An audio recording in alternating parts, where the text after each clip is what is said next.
دوسرا پارہ سورہ بقرہ آیت نمبر 213 اور رکوع نمبر 10 ہے. آیت نمبر 213. اعوذ باللہ من الشیطان الرجیم بسم اللہ الرحمن الرحیم كان الناس أمة واحدة فبعث الله النبيين مبشرين ومنذرين وأنزل معهم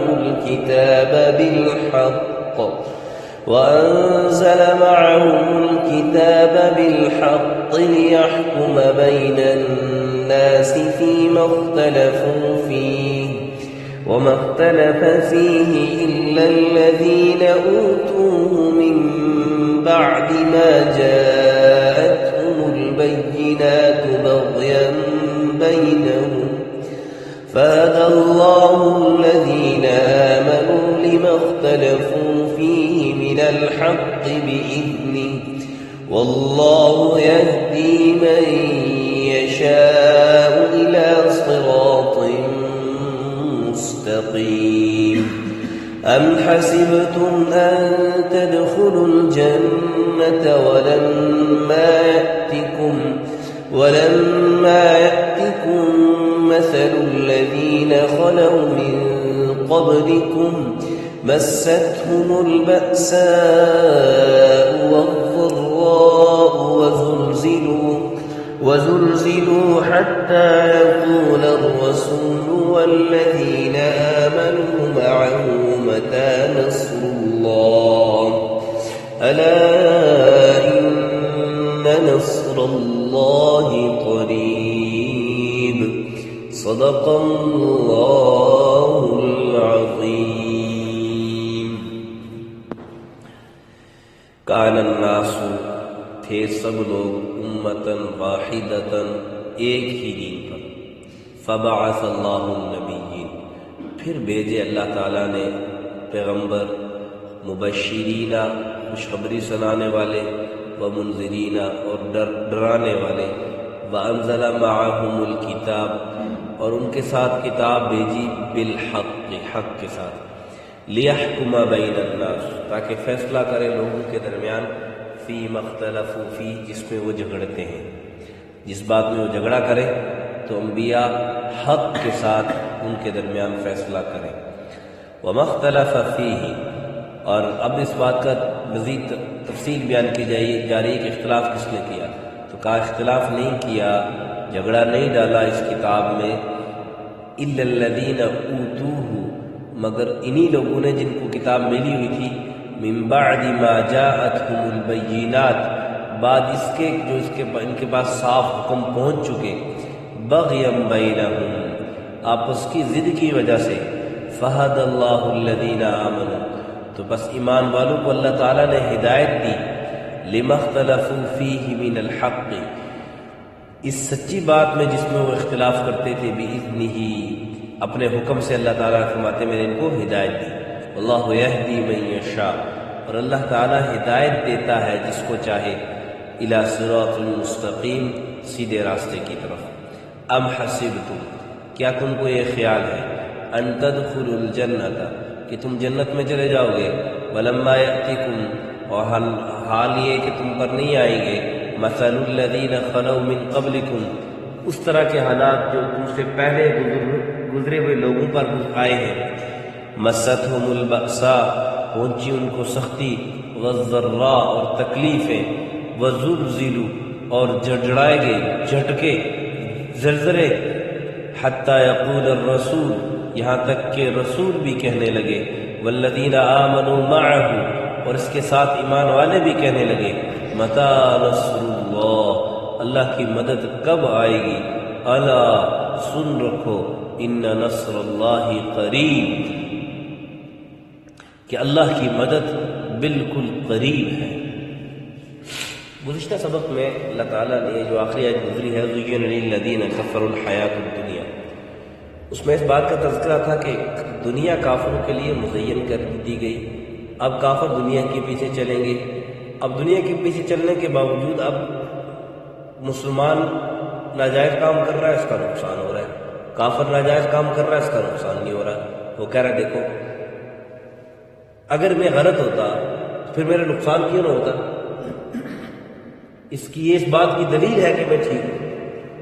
یعنی شیطان بھی پٹیاں پڑھاتا ہے، شیطان بھی چالیں سکھاتا ہے، شیطان بھی باتیں بتلاتا ہے.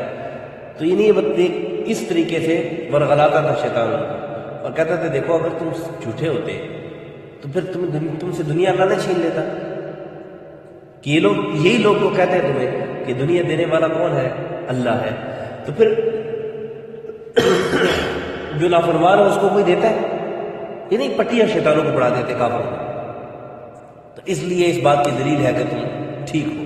یہی سمجھ لیں آج کل کوئی بے وقوف ظالم ہو، ظلم کر رہا ہو، اس کو کہے بھی ظلم نہ کر، اللہ کے عذاب سے ڈر.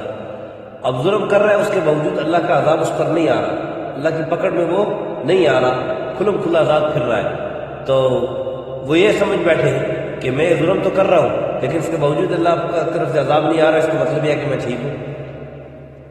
پھر ایک دن جب اللہ کی طرف سے پکڑ آتی ہے تو دیکھتا رہ جاتا ہے.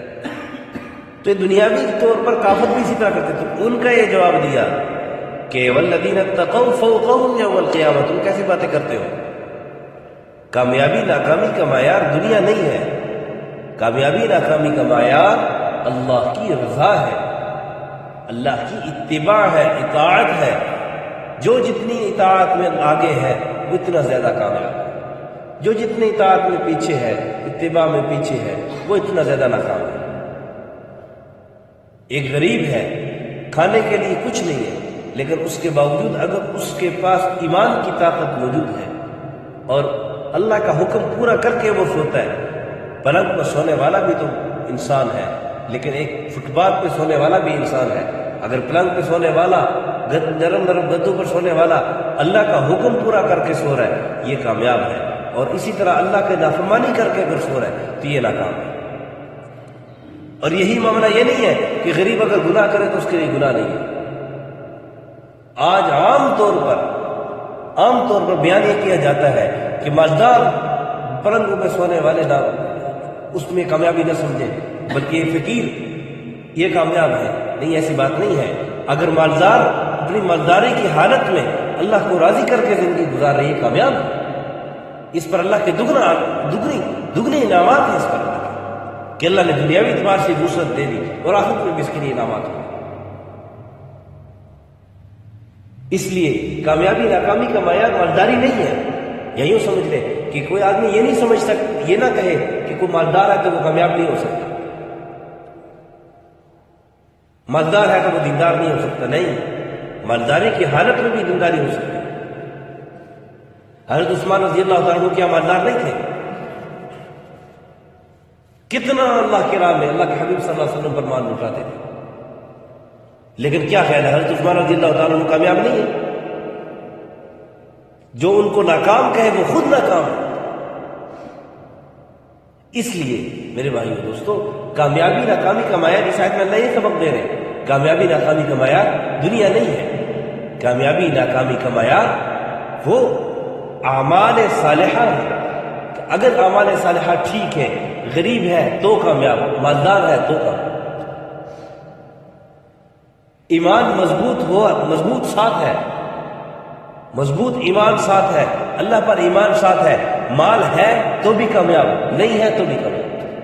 اور اگر مضبوط ایمان ساتھ نہیں ہے، مال نہیں ہے تب بھی ناکام،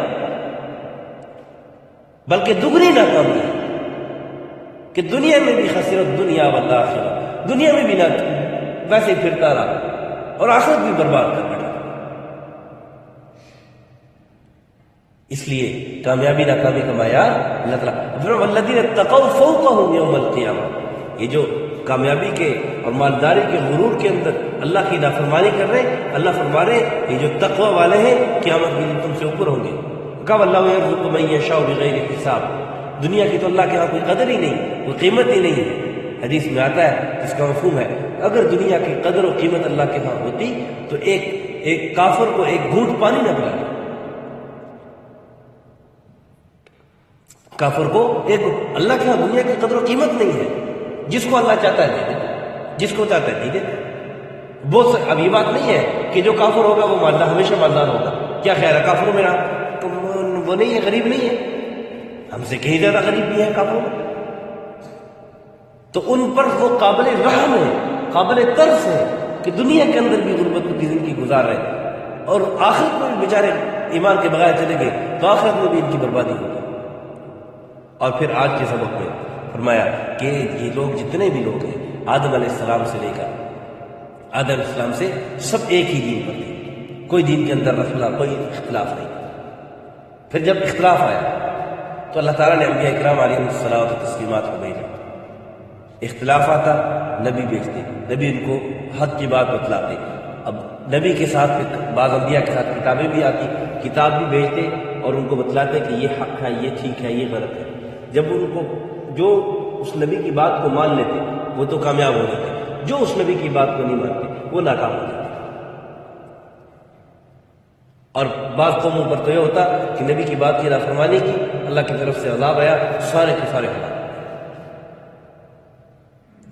کسی پر پانی برسایا، کسی پر پتھر برسائے، کسی پر جو ہے نا وہ ایک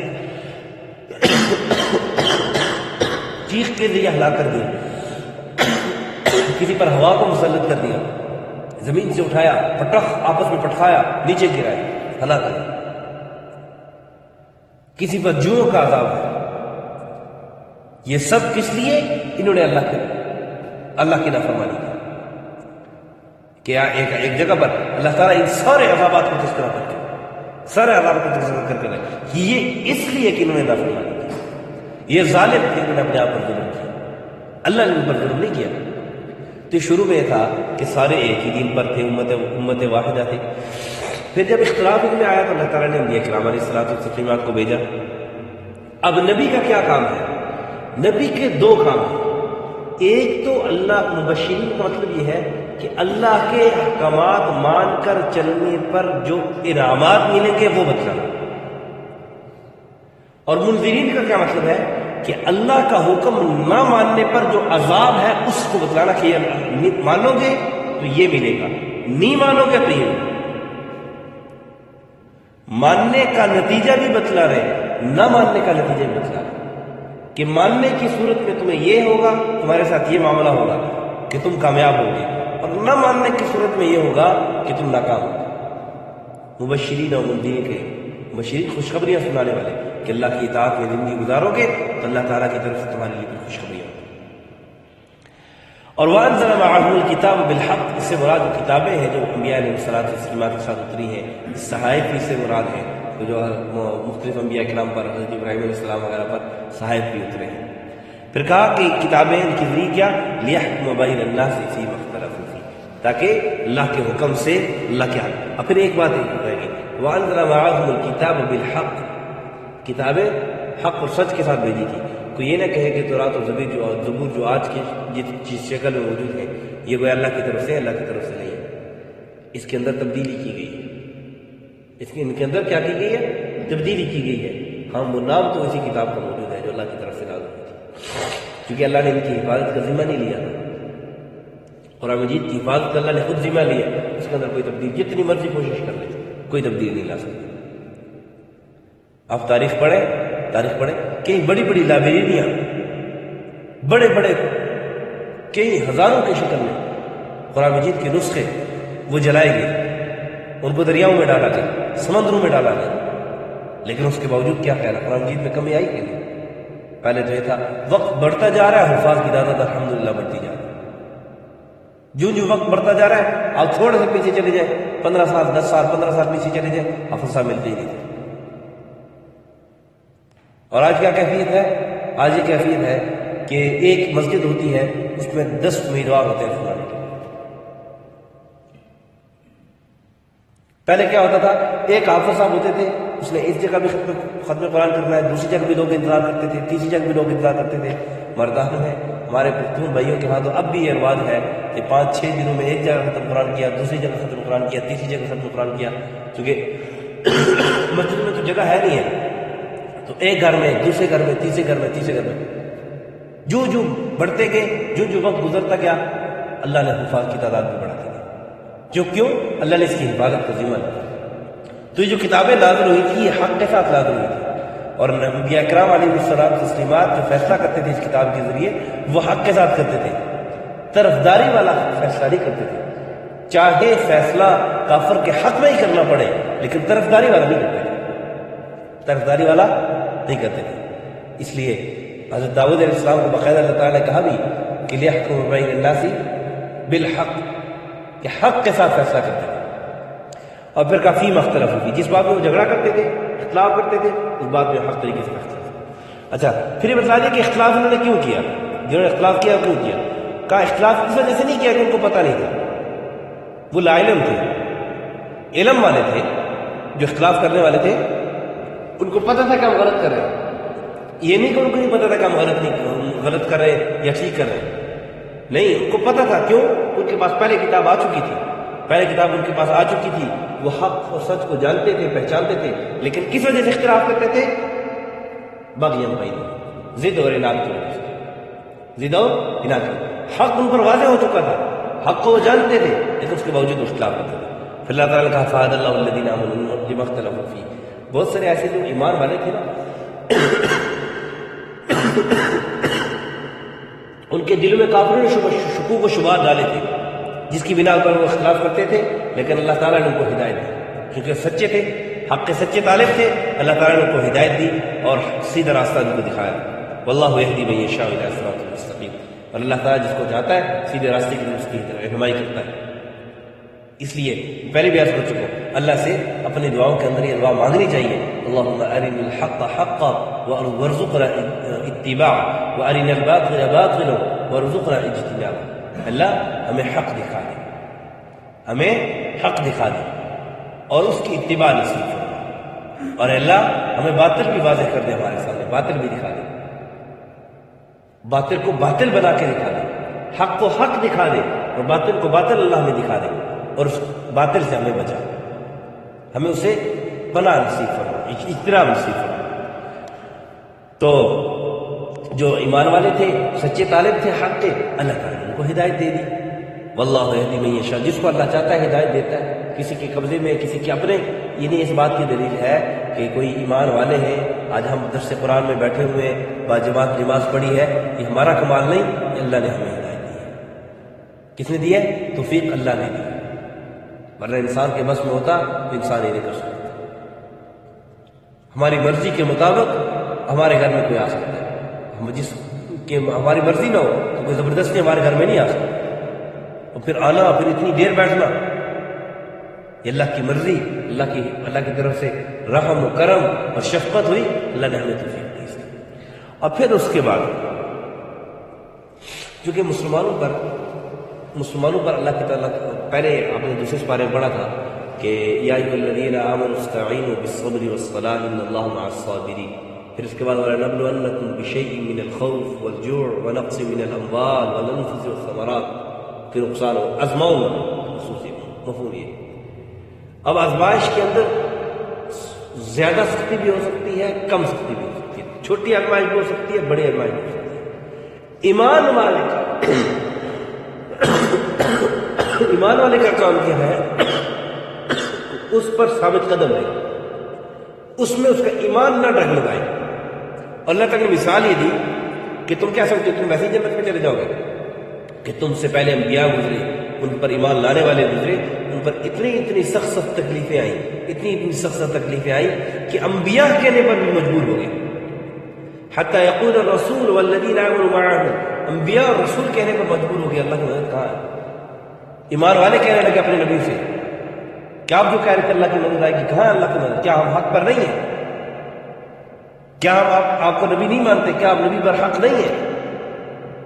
تو کیا مطلب ان پر سختیاں آئیں، اللہ کی طرف سے آزمائشیں آئیں۔ اب تفسیر کا وقت نہیں، آزمائشیں اللہ کی طرف سے سخت آزمائشیں آئیں، لیکن اس کے بعد انہوں نے اس کے باوجود اللہ کی مدد کی طرف اپنی نظر رکھی، کہیں اور نہیں گئے، نافرمانی پر نہیں آئے، بلکہ اللہ کی مدد کی طرف اپنی نظر رکھی۔ تو اللہ تعالیٰ نے کہا الا ان نصر اللہ قریب، خبردار اللہ کی مدد تمہارے قریب ہے۔ اور پھر اللہ کی مدد آتی ہے اور ان کو تکلیف سے نجات دلاتی ہے۔ کیا مطلب کہ جب بھی کوئی تکلیف آئے، پریشانی آئے، تو انبیاء کرام کو یاد کر لیا کرو، صحابہ کرام کو یاد کر لیا کرو، ان کے واقعات پڑھ لو کہ اللہ کی کتنی تکلیف اللہ کی طرف سے آزمائشیں ان پر آئیں، اور اس کے باوجود انہوں نے اللہ کے حق کے دامن کو، انبیاء کے دامن کو ہاتھ سے نہیں چھوڑا، پھر اللہ کی مدد ان پر آئی اور وہ کامیاب ہو گئے، اللہ نے ان کو کامیاب کر کے دکھایا۔ یہ تھا ہدایت کا مفہوم کا مختصر خلاصہ۔ کان الناس امۃ واحدۃ فبعث اللہ النبیین مبشرین، سب لوگ ایک دین پر تھے، پھر اللہ تعالیٰ نے جب ان میں اختلاف ہوا، پھر اللہ تعالیٰ نے انبیاء کو بھیجا، نبیوں کو بھیجا، خوشخبری سنانے والے اور ڈر سنانے والے کو، ڈرانے والوں کو۔ یعنی انبیاء کا کام کیا ہے؟ یہ خوشخبری سنانے والے ہوں گے، ڈر سنانے والے ہوں گے۔ وَأَنزَلَ مَعَهُمُ الْكِتَابَ بِالْحَقِّ، اور ان کے ساتھ کتاب اتاری سچی حق کے ساتھ، لِيَحْكُمَ بَيْنَ النَّاسِ فِيمَا اخْتَلَفُوا فِيهِ، تاکہ لوگوں کے درمیان اس میں فیصلہ کریں جس میں وہ جھگڑتے ہیں لوگ۔ وَمَا اخْتَلَفَ فِيهِ إِلَّا الَّذِينَ أُوتُوهُ مِن بَعْدِ مَا جَاءَتْهُمُ الْبَيِّنَاتُ بَغْيًا بَيْنَهُمْ، اور اس میں اختلاف نہیں کیا مگر انہی لوگوں نے جن کو کتاب ملی تھی، حالانکہ اس کے باوجود اس کے ان پر جو ہے وہ صاف حکم پہنچ چکے تھے، اور یہ اس لیے کرتے تھے کہ آپس کی ضد اور اناد کی وجہ سے۔ فَهَدَى اللَّهُ الَّذِينَ آمَنُوا، پھر ہدایت کی اللہ تعالیٰ نے ایمان والوں کو، لِمَا اخْتَلَفُوا فِيهِ مِنَ الْحَقِّ، سچی بات میں جس میں وہ جھگڑ رہے تھے، بِإِذْنِهِ، اللہ نے اپنے حکم سے ان کو ہدایت دی۔ وَاللَّهُ يَهْدِي مَن يَشَاءُ، اللہ جس کو چاہتا ہے ہدایت دیتا ہے، إِلَىٰ صِرَاطٍ مُسْتَقِيمٍ، رہنمائی کرتا ہے جس کی اللہ چاہتا ہے سیدھے راستے کی طرف۔ ام حسبتم، کیا تم یہ گمان کرتے ہو، ان تدخلوا الجنہ، کہ جنت میں چلے جاؤ گے، ولما یأتکم، کیا تم کہ حالانکہ تم پر حالات نہیں گزرے، مثل الذین خلوا من قبلکم، ان لوگوں کی طرح جن جو تم سے پہلے گزر چکے، مستہم البأساء، سختی پہنچی ان پر، والضراء، تکلیفیں آئی ان پر، وزلزلوا، اور زلزلے، یعنی ایسے سخت آزمائشیں آئیں کہ ان کے جو ہے نا وہ ڈگمگانے لگے، بالکل ڈگمگانے لگے، اور بعض لوگ ان میں جو ہے نا وہ قریب تھا کہ وہ ہاتھ جو ہے نا وہ یعنی ہمت ہار بیٹھتے، وزلزلوا حتی یقول الرسول، یعنی زلزلہ یہاں سے مراد ہے نا وہ حد درجے کی تکلیف کو بیان کرنے کے لیے یہ لفظ استعمال کیا گیا، حتی یقول الرسول والذین آمنوا معه، یہاں تک کہ کہنے لگا رسول اور جس کے ساتھ ایمان لائے، متی نصر اللہ، کب آئے گی اللہ کی مدد، الا ان نصر اللہ قریب، سن لو کہ اللہ کی مدد قریب ہے۔ الحمدللہ رب العالمین والعاقبۃ للمتقین، والصلاة والسلام على أشرف الأنبياء والمرسلين وعلى الملائكة المقربين وعلى عباد الله الصالحين، اللهم أرنا الحق حقا وارزقنا اتباعه، وأرنا الباطل باطلا وارزقنا اجتنابه، اللهم احفظنا من كل بلاء الدنيا وعذاب الآخرة، اللهم اشف مرضانا ومرضى المسلمين، اللهم اقض حاجاتنا عن الغيب، صلى الله على النبي الكريم محمد وعلى آله وأصحابه أجمعين۔